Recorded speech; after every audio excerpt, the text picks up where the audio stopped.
ఈ చంద్రబాబు నాయుడు గారి 27 నెలల పరిపాలనలో ఈరోజు అన్ని వర్గాలు కూడా నష్టపోయి ఉన్న పరిస్థితులు కనిపిస్తాయి. ఈరోజు చంద్రబాబు నాయుడు గారి పరిపాలనలో ఏం జరుగుతూ ఉంది అనంటే విద్యారంగము, వైద్య రంగము, వ్యవసాయ రంగము, పారిశ్రామిక రంగాలు, మహిళా సాధికారత, సుపరిపాలన అన్నీ కూడా ఈరోజు విధ్వంసమే కనిపిస్తుంది చంద్రబాబు నాయుడు గారి పరిపాలనలో. చంద్రబాబు నాయుడు గారి పరిపాలనలో పొద్దుట లేచినప్పటి నుంచి మనకు కనిపించేది ఏమిటి అని అంటే, ఎవరైనా ఈ పాలన మీద చంద్రబాబు నాయుడు గారితో అన్యాయం అయిపోయిన పరిస్థితులను ఎవరైనా ప్రశ్నిస్తే పొద్దుట లేచినప్పటి నుంచి అక్రమ కేసులు, అక్రమ అరెస్టులు, ఇవి మాత్రమే చంద్రబాబు నాయుడు గారి పరిపాలనలో మనకు కనిపిస్తాయి. నేను అడుగుతా ఉన్నా, ఈరోజు ఈ వెన్నుపోటు పార్టీ వల్ల, చంద్రబాబు నాయుడు గారి పార్టీ అంటే వెన్నుపోటు పార్టీ, ఈ వెన్నుపోటు పార్టీ వల్ల రాష్ట్రానికి, ప్రజలకు బాధ తప్ప ఇక ఏదైనా కానీ మిగిలిందా అని అడుగుతా ఉన్నాను. రాష్ట్రంలో ఇవాళ వ్యవసాయ రంగాన్ని తీసుకోండి. 67% జనాభా వ్యవసాయం మీద ఆధారపడి ఉన్న నేపథ్యంలో ఈ 26 నెలలుగా కనీసం ఏ ఒక్క పంటకైనా కూడా గిట్టుబాటు ధరలు వచ్చాయా అని అడుగుతా ఉన్నాను. ఈ 27 నెలలుగా, 26 నెలలుగా వరికి కానీ, మొక్కజొన్నకు కానీ, అరటికి కానీ, కొబ్బరికి కానీ, పత్తికి కానీ, మినుములకు కానీ, పెసలకు కానీ, సజ్జలకు కానీ, మిర్చికి కానీ, పొగాకు కానీ, ఉల్లికి కానీ, టమాటో కానీ, కొక్కో కానీ, చీనీ కానీ, చివరికి ఆక్వా రైతులకైనా కూడా ఇవాళ ఇక్కడికి వచ్చి నేను పొగాకు రైతుల ఆక్రందనల మధ్య నిలబడున్నా. ఈ పొగాకు రైతులకు సంబంధించిన పంటను తీసుకున్నా. ఇవాళ కనిపిస్తున్నది ఏమిటి అని అంటే సంక్షోభమే. రైతులు ఇవాళ రోడ్డును పడి ఉన్న పరిస్థితులు కనిపిస్తూ ఉన్నాయి. ఈరోజు నా కళ్ళ ఎదుటే గిట్టుబాటు ధర రాక ఇదే జంగారెడ్డిగూడెం మండలం, ఇదే ఏలూరు జిల్లా బుట్టాయిగూడెం మండలం నుంచి వెంకటేశ్వరరావు అన్న తన భార్య ఈరోజు నా పక్కన నిల్చొని ఉంది. ఆ అన్నకు 2 భార్యలు ఉన్నాయి, 10 ఎకరాల సాగు, గిట్టుబాటు ధర రాక పంట అమ్ముకునే పరిస్థితి లేక ఆత్మహత్య చేసుకున్న పరిస్థితి నా కళ్ళెదురే కనిపిస్తూ ఉంది. ఈ అమ్మ ఆక్రందన వినేదానికి కనీసం ఒక ఎంపీ, ఒక మంత్రి, కనీసం ఒక ఎమ్మెల్యే కూడా వచ్చి పరామర్శించలేదు. వాళ్ళని రేట్లు అన్యాయంగా పడిపోతా ఉన్నా కూడా కనీసం పరామర్శ కూడా నోచుకోలేదు ఈ తల్లి. నేను అడుగుతా ఉన్నా, ఒకసారి వైఎస్ఆర్ కాంగ్రెస్ పార్టీ ప్రభుత్వం అంటే 2023-24 వైఎస్ఆర్ కాంగ్రెస్ పార్టీ చివరి సంవత్సరం ఒకసారి గమనించినట్టయితే పొగాకు రైతులకు సంబంధించి 2023-24 మధ్య మన చివరి ఏడాదిలో ధరను గమనిస్తే రాష్ట్ర వ్యాప్తంగా అంటే ఉత్తరాది ప్రాంతం, దక్షిణాది ప్రాంతం 2 ప్రాంతాలు కలిపితే రాష్ట్ర యావరేజ్, రాష్ట్ర సగటు ధర 289 రూపాయలు 2023-24 మధ్య కొనుగోలు జరిగాయి. హైయెస్ట్ రేటు 611 రూపాయల చొప్పున కొనుగోలు జరిగింది. నేను అడుగుతా ఉన్నా, ఈ విషయాలు నేను చెప్పింది కాదు, press information bureau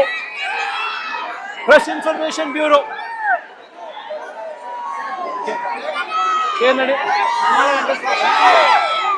press information bureau 2025 జనవరి 1న అఫీషియల్గా ప్రెస్ ఇన్ఫర్మేషన్ బ్యూరో రిపోర్టు అఫీషియల్గా 2025 అంటే చంద్రబాబు నాయుడు గారు ముఖ్యమంత్రిగా ఉంటుండగా జనవరి 1వ తారీఖున అఫీషియల్గా రిలీజ్ చేసింది. ఆ ప్రెస్ నోట్లో చెప్పిన ఫిగర్లు ఇవి. 2023-24లో దక్షిణ ప్రాంతం, ఉత్తరాది ప్రాంతాలు, రెండు ప్రాంతాల యావరేజు 289 రూపాయలు చొప్పున 2023-24లో రాష్ట్ర రైతులకు లభించింది అని. అదే మాదిరిగా హైయెస్ట్ రేటు 411 రూపాయలకు కొన్నట్టుగా నిర్ధారిస్తూ ప్రెస్ ఇన్ఫర్మేషన్ బ్యూరో అఫీషియల్గా రిలీజ్ చేసిన ప్రెస్ నోట్ ఇది. నేను అడుగుతా ఉన్నాను, గతమా మాదిరిగా ఉంటే డేట్లతో సహా నేను ఈ వివరాలన్నీ కూడా చెప్తా ఉంటే కేంద్ర ప్రభుత్వానికి సంబంధించి రిలీజ్ చేసిన డాక్యుమెంట్ను ప్రజెంట్ చేస్తూ ఉంటే ఈరోజు పరిస్థితి ఒకసారి గమనిస్తే ఇవాళ దక్షిణాది ప్రాంతం, ఉత్తరాది ప్రాంతం యావరేజ్ రేటు రెండు ప్రాంతాలది కలిపితే కూడా యావరేజ్ రేటు కేజీకి 214 రూపాయలు మాత్రమే ఈరోజు రైతులకు దక్కుతూ ఉంది. అంటే ఎక్కడ 289 రూపాయల యావరేజ్ రేటు, ఎక్కడ 214 రూపాయలు యావరేజ్ రేటు అని చెప్పి ఈరోజు గట్టిగా చంద్రబాబు నాయుడు గారి ప్రభుత్వాన్ని నిలదీస్తూ ఉన్నా. అంటే ప్రతి రైతు కూడా ఎకరాకు 75 రూపాయలు చొప్పున కేజీకి నష్టపోతూ ఉన్నాడు అప్పటి రేట్లతో ఇవాళ పోలిస్తే.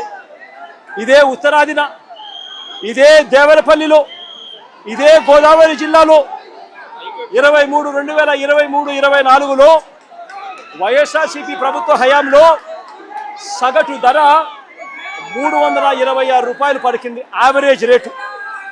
ఇవాళ ఇదే ఉత్తరాదిన ఇవాళ సగటు ధర 236 రూపాయలు మాత్రమే పలుకుతా ఉన్న పరిస్థితి ఇవాళ రాష్ట్రంలో కనిపిస్తూ ఉంది. నేను అడుగుతా ఉన్నా, ఒకవైపున చూస్తే ఎరువుల దగ్గర నుంచి ప్రతిదీ కూడా ఈ 2 సంవత్సరాలుగా రైతులకు పెట్టుబడి ఖర్చులు పెరుగుతూ ఉన్నాయి. మరోవైపు చూస్తే రైతులకు 2023-24 అంటే 2 సంవత్సరాల కింద వచ్చిన రేట్లు కూడా ఇవాళ రైతుకు రాని పరిస్థితి కనిపిస్తూ ఉంది. మరోవైపు చూస్తే ఒకవైపున రేటు లేదు, మరోవైపున చూస్తే కొనుగోలు చేసే కార్యక్రమం కూడా జరగడంలా. ఇదే ఉత్తరాదిన ఈ ప్రాంతంలో 83 మిలియన్ కేజీల పొగాకు పండితే 105 రోజుల వేలం అయిపోయిన తర్వాత కూడా కొనుగోలు చేసింది కేవలం 10 మిలియన్ కేజీలు మాత్రమే. అంటే కేవలం 12% మాత్రమే పండించిన పంటలో కొనుగోలు చేసిన పరిస్థితి రైతన్నకి ఇవాళ ఇక్కడ ఉత్పన్నం అవుతా ఉంది. ఇదే ఏరియాకు సంబంధించి టొబాకో బోర్డు గ్యారంటీ ఇస్తూ ఖచ్చితంగా కొనుగోలు చేస్తామని చెప్పి లిఖితపూర్వకంగా రాసిచ్చింది 49.70 మిలియన్ కేజీలు టార్గెట్గా నిర్ధారించి లిఖితపూర్వకంగా కొంటాము అని రాసిచ్చింది. వాళ్ళు కొంటామని చెప్పిన తర్వాతనే రైతులు పంటలు వేశారు. దానితో కూడా చూసినా కూడా వీళ్ళు కొనుగోలు చేసిన 10 మిలియన్ కేజీలు కేవలం 20% కూడా మించి లేని పరిస్థితి ఈరోజు ఈ ఉత్తరాది ప్రాంతంలో కనిపిస్తూ ఉంది. ఇక రాష్ట్ర వ్యాప్తంగా కూడా పరిస్థితి గమనిస్తే రాష్ట్రంలో ఈ సంవత్సరం 232 మిలియన్ కేజీలు రాష్ట్రంలో ఉత్పత్తి జరిగితే ఉత్తరాది ప్రాంతం, దక్షిణాది ప్రాంతం 2 ప్రాంతాలు కలిపి ఇవాళకి కొనుగోలు చేసింది కేవలం 47.3 మిలియన్ కేజీలు మాత్రమే కొనుగోలు చేశారు. అంటే పండిన పంట 232 మిలియన్ కేజీలు కొనుగోలు చేసింది రాష్ట్ర వ్యాప్తంగా. ఉత్తరాది ప్రాంతం దక్షిణాది ప్రాంతం రెండు కలిపి కొనుగోలు చేసింది కేవలం 47.3 మిలియన్ కేజీలు. అంటే కేవలం 21% మాత్రమే. మరి నేను అడుగుతా ఉన్నా, వీళ్ళ మాటలు నమ్మి, టొబాకో బోర్డు మాటలు నమ్మి వాళ్ళు లిఖితపూర్వకంగా ఇచ్చిన హామీ మేరకు 142 మిలియన్ కేజీలు మేము కొనుగోలు చేస్తాము, మీరు పంట వేయండి అని చెప్పి వాళ్ళు చెప్పిన నేపథ్యంలో వేసిన పంట కొనుగోలును సైతం ఒకసారి బేరీజు వేసుకుంటే వీళ్ళు కొంటామన్నది 142 మిలియన్ కేజీలు, కొనింది చివరకు 47.3 మిలియన్ కేజీలు మాత్రమే. అంటే కేవలం 33% మాత్రమే కొనుగోలు చేసిన పరిస్థితులు. మరో వంక 105 రోజులు, వేలం రోజులు దాటిపోయిన పరిస్థితులు కనిపిస్తూ ఉన్నాయి. నేను అడుగుతా ఉన్నా, ఈరోజు ఇదే వేలం కేంద్రంలో నేను వస్తున్నాను కాబట్టి, ఈ ప్రాంతానికి నేను వస్తానని చెప్పాను కాబట్టి ఒక వారం 10 రోజుల నుంచి 10 రూపాయలు రేటు పెరిగింది, లేకపోతే ఆ రేటు కూడా పెరిగేది కూడా కాదు. అలాంటి సిండికేట్ పరిస్థితుల మధ్య జరుగుతూ ఉంది. హైయెస్ట్ రేటు చూస్తే 260 అట, 262 రూపాయలకు కొన్నారు. యావరేజ్ రేటు ఎంత అని చూస్తే 174 రూపాయల నుంచి కొనుగోళ్లు లేవు. మరి నేను అడుగుతా ఉన్నా, పంట కొనే నాతులు లేని పరిస్థితిలో ఇవాళ రైతన్న వ్యవసాయం జరుగుతూ ఉంది. కొనుగోళ్ళు ముందు సాగడం లేదు. ఎక్కడ చూసినా కూడా కనీసం 30% నుంచి 40% రిజెక్ట్ జరుగుతూ ఉన్నాయి. నో బిడ్స్ వేస్తూ ఉన్నారు, రిజెక్ట్ చేస్తూ ఉన్నారు. రైతన్న ఈ సిండికేట్తో రైతన్న తీవ్రంగా నష్టపోతూ ఉన్న పరిస్థితులు కనిపిస్తూ ఉన్నాయి. ఇక్కడ దళారీ వ్యవస్థ పెట్టరేగిపోయి మొత్తం కొనుగోలుదారులంతా సిండికేట్ అయినా కూడా ఒక్కరిని కూడా బ్లాక్ లిస్ట్ చేయలేదు చంద్రబాబు నాయుడు గారి గవర్నమెంట్. ఒక్కరిని కూడా అరెస్ట్ చేయలేదు చంద్రబాబు నాయుడు గారి గవర్నమెంట్. ఒక్క రైతుకు కూడా భరోసా ఇచ్చే కార్యక్రమాలు ఒక్కటంటే ఒక్కటి కూడా చేయలేదు చంద్రబాబు నాయుడు గారు. అదే మన గవర్నమెంట్లో గతంలో ఇలాంటి పరిస్థితులే ఉత్పన్నమైతే వెంటనే వైఎస్ఆర్సీపీ ప్రభుత్వ హయాంలో అప్పట్లో మార్క్ఫెడ్ను రంగప్రవేశం చేయించాం. మార్క్ఫెడ్ ఫ్లోర్ మీదకి వచ్చి కొనుగోలు చేయడం మొదలుపెట్టింది.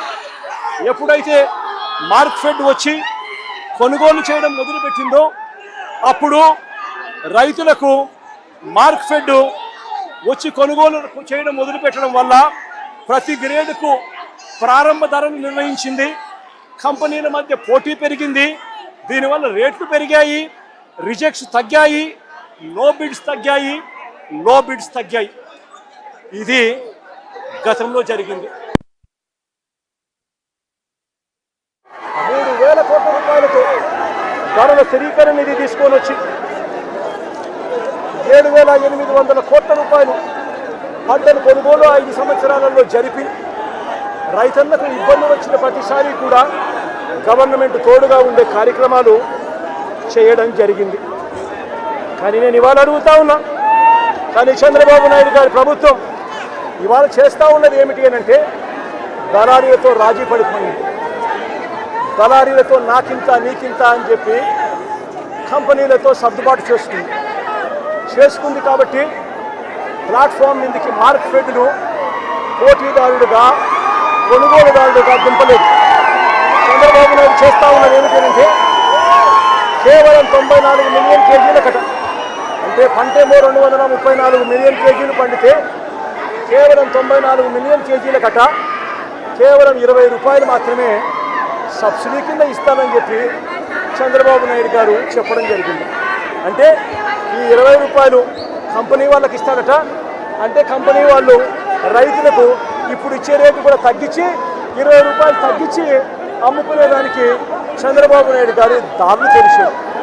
ఇదొకటే కాదు, చంద్రబాబు నాయుడు గారు కేవలం 94 మిలియన్ కేజీలు మాత్రమే కొనుగోలు చేస్తానని చెప్పడం వల్ల 232 మిలియన్ కేజీల ఉత్పత్తి అయిన నేపథ్యంలో తాను 94 మిలియన్ కేజీలు మాత్రమే పండిస్తానని చెప్పిన నేపథ్యంలో మిగిలిన పంట తాను కొనను అని చెప్పడం కూడా జరిగింది. దీనివల్ల రైతులు పూర్తిగా నష్టపోతూ ఉన్న పరిస్థితులు కనిపిస్తూ ఉన్నాయి.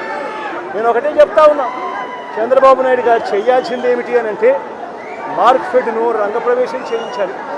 మార్క్ఫెడ్ను రంగప్రవేశం చేయించి చంద్రబాబు నాయుడు గారు ప్రతి గ్రేడ్కు కూడా మినిమం ధర ఇది అని చెప్పి నిర్ధారించి ఫ్లోర్ మీదకి మార్కెట్ని పంపించారు. అప్పుడు మార్కెట్లో కాంపిటీషన్ పెరిగి రేట్లు పెరిగే కార్యక్రమాలు జరుగుతాయి. మా ప్రభుత్వ హయాంలో, వైఎస్ఆర్సీపీ ప్రభుత్వ హయాంలో ఇదే మాదిరిగానే పొగాకు రైతులకు మా 5 సంవత్సరాల కాలంలోనే ఆదుకున్న చరిత్ర ఎంతో ఉంది. ఇదే చంద్రబాబు నాయుడు గారు చేస్తూ ఉన్న ఇంకొక అన్యాయమైన తమాషా ఏమిటో తెలుసా? అది విన్నప్పుడు నాకు నిజంగా ఆశ్చర్యం అనిపించింది. పొగాకు రైతులకట కష్టాల్లో ఉన్నారని ఆయన ఇప్పుడు గమనించాడట. అందుకే 50,000 రూపాయల వరకు వడ్డీ లేని రుణాలు 3 ఏళ్ల పాటు ఇస్తాడట. నేను అడుగుతా ఉన్నా, అయ్యా చంద్రబాబు నాయుడు గారు, వైఎస్ఆర్సీపీ ప్రభుత్వ హయాంలో గతంలో 1,00,000 దాకా సున్నా వడ్డీ పథకం ఉండేదయ్యా. 1,00,000 రూపాయల దాకా రైతులు సకాలంలో కడితే సున్నా వడ్డీకి రుణాలు వచ్చే కార్యక్రమం వైఎస్ఆర్సీపీ ప్రభుత్వ హయాంలో జరిగింది.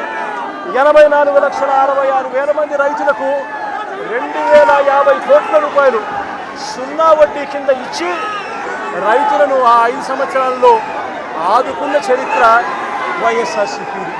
మరి ఏందయ్యా ఈ డ్రామాలు? సున్నా వడ్డీ పథకాన్ని రద్దు చేశావు, రైతులకు రద్దు చేశావు, మహిళలకు సున్నా వడ్డీ పథకాన్ని రద్దు చేశావు, అందరినీ రోడ్డు మీద పడేసి ఇప్పుడు రైతులను ఆదుకోవాల్సిన సమయంలో ఒక కొత్త పథకం తీసుకొచ్చినట్టుగా 50,000 అట సున్నా వడ్డీకి అట ఇక పండగ చేసుకోండి అని చెప్పి డ్రామాలు ఆడుతూ ఉన్నాం. ఇంతకన్నా దౌర్భాగ్యపరమైన ప్రభుత్వం ఎక్కడైనా ఉంటుందా అని చెప్పి చంద్రబాబు నాయుడు గారిని గట్టిగా నిలదీస్తూ అని అడుగుతా ఉన్నాం. ఇదే చంద్రబాబు నాయుడు గారు అన్ని విధాల రైతులను అన్యాయం చేశాడు. ఈ 2.5 సంవత్సరాలుగా ఈ పెద్ద మనిషి చంద్రబాబు నాయుడు గారు పిఎం కిసాన్కు అదనంగా ప్రతి రైతు కుటుంబానికి 20,000 రూపాయలు చొప్పున అన్నదాత సుఖీభవ అని పేరు పెట్టి ఇస్తానన్నాడు. ఈ 3 ఏళ్ళకు కలిపి చంద్రబాబు నాయుడు గారు 20,000 ఇంటూ 3 ఏళ్ళు అంటే 60,000 ఇవ్వాలి. ఇచ్చింది కేవలం 19,000 మాత్రమే. అంటే మిగిలిన 41,000 ఎగరగొట్టి పైగా 7 లక్షల మంది రైతులకు ఈ జాబితా నుంచి తొలగించేశాడు. కౌలు రైతులను తీసేశాడు. ROFR పట్టాలున్న గిరిజనులు సైతం ఈ పథకం నుంచి తొలగించేశాడు చంద్రబాబు నాయుడు గారు. వైఎస్ఆర్సీపీ ప్రభుత్వ హయాంలో ఉన్న ఉచిత పంటల బీమా పథకాన్ని చంద్రబాబు నాయుడు గారు రద్దు చేశాడు. ఏ సీజన్ ముగిసేలోగా, ఏ సీజన్లో పంట నష్టం జరిగినా ఆ సీజన్ ముగిసేలోగానే వైఎస్ఆర్సీపీ ప్రభుత్వ హయాంలో ఇచ్చే ఇన్పుట్ సబ్సిడీ కార్యక్రమం ఇవాళ రద్దు చేశారు చంద్రబాబు నాయుడు గారు. మోంతా తుఫానుకు సంబంధించి 9 నెలలు అవుతా ఉన్నా కూడా ఇవాళకి కూడా బాధిత రైతులకు ₹1 కూడా ఇన్పుట్ సబ్సిడీ ఇచ్చిన దాఖలాలు లేవు చంద్రబాబు నాయుడు గారు ప్రభుత్వం.